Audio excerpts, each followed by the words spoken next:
السلام علیکم ساتھیو، آج میں وہاب ولا کی جانے سے آپ سے پھر مخاطب ہوں۔ آج میں ایک درد بھرا قصہ سنانے جا رہا ہوں۔ وہ خوش صحیح نصیب صحابی جن کے قبر میں خود حضور صلی اللہ علیہ وسلم اترے اور فرمایا، اے اللہ، میں اس سے راضی ہوں، تو بھی اس سے راضی ہو جا۔ ایک یتیم بچہ تھا، اس کا نام عبداللہ تھا۔ چچا نے پرورش کی تھی۔ جب جوان ہوئی تو چچا نے اونٹ بکریاں غلام دے کر ان کی حیثیت درست کر دی تھی۔ عبداللہ نے اسلام کے متعلق کچھ سنا اور دل میں توحید کا شوق پیدا ہوا، لیکن چچا سے اس قدر ڈر تھا کہ اظہار اسلام نہ کر سکا۔ جب نبی کریم صلی اللہ علیہ وسلم فتح مکہ سے واپس گئے تو عبداللہ نے چچا سے کہا، پیارے چچا، مجھے برسوں انتظار کرتے گزر گئے کہ کب آپ کے دل میں اسلام کی تحریک پیدا ہوتی ہے اور آپ کب مسلمان ہوتے ہیں، لیکن آپ کا حال وہی پہلے کا ہے۔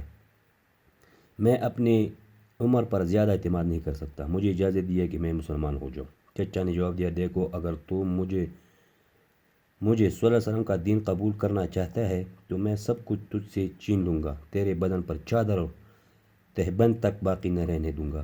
عبداللہ نے جواب دیا، چچا جان، میں مسلمان ضرور بنوں گا اور محمد صلی اللہ علیہ وسلم کا اتباع کروں گا۔ شرک اور بت پرستی سے میں بیزار ہو چکا ہوں، اب جو آپ کا منشا ہے کیجیے، اور جو کچھ میرے قبضے میں ہے، زر و مال وغیرہ ہے، سب کچھ سنبھال لیجیے۔ میں جانتا ہوں کہ ان چیزوں کو آخر ایک روز یہی دنیا میں چلے جانا ہے، اس لیے میں ان کے لیے سچے دین کو ترک نہیں کر سکتا۔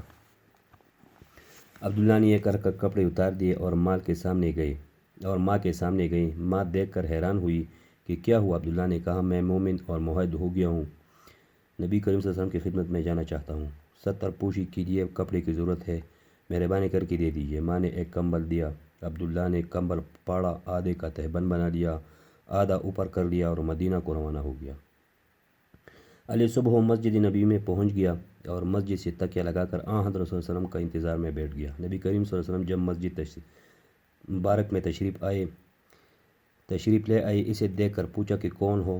کہا، میرا نام عبدالعزیز ہے، فقیر و مسافر ہوں، عاشق جمال اور طالب ہدایت ہو کر درد دولت آ پہنچا ہوں۔ نبی کریم صلی اللہ علیہ وسلم نے فرمایا، تمہارا نام عبداللہ ہے، ذوالبجدین لقب ہے، تم ہمارے قریب ہے، ٹھہرو اور مسجد میں رہ کر۔ عبداللہ اصحاب صفہ میں شامل ہو گیا، نبی کریم صلی اللہ علیہ وسلم سے قرآن سیکھا اور دن بھر عجیب ذوق و شوق اور جوش و نشاط سے پڑھا گیا۔ ایک دفعہ حضرت عمر فاروق رضی اللہ عنہ نے کہا کہ لوگ تو نماز پڑھ رہے ہیں اور یہ عربی اس قدر بلند آواز سے ذکر کر رہا ہے کہ دوسرے کے قرات میں مزاحمت ہوتی ہے۔ نبی کریم صلی اللہ علیہ وسلم نے فرمایا، عمر، اسے کچھ نہ کہو، یہ تو خدا اور رسول کے لیے سب کچھ چھوڑ چھاڑ کر آیا ہے۔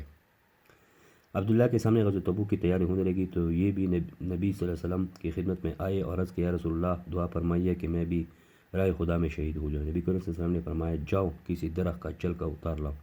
عبداللہ لے آئے تو نبی کریم صلی اللہ علیہ وسلم نے 2 چلکا ان کے بازو پر باندھ دیا اور زبان مبارک سے فرمایا، الہی، میں کفار پر اس کا خون حرام کرتا ہوں۔ عبداللہ نے کہا، یا رسول اللہ صلی اللہ علیہ وسلم، میں تو شہادت کا طالب علم ہوں۔